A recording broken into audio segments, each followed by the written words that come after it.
going to show you how to replace an upholstery kit on a Midmark 104 table. You're going to need a screwdriver and a little bit of elbow grease.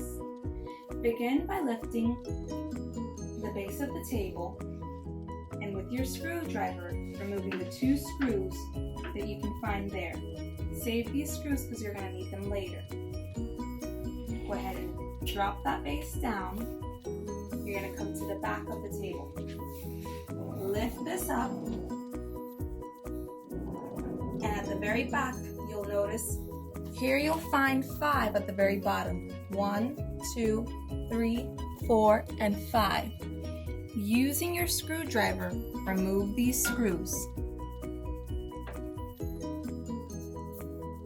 Going a little bit up, you'll also note 2 screws at the middle of the bed backrest. Remove these 2 screws with your screwdriver and save them for later. Now the upholstery can be removed from the chair. Take your new upholstery kit and line it up. You'll use your screwdriver to place back in all the screws that were originally removed and secure your new upholstery kit in place. Once you're done,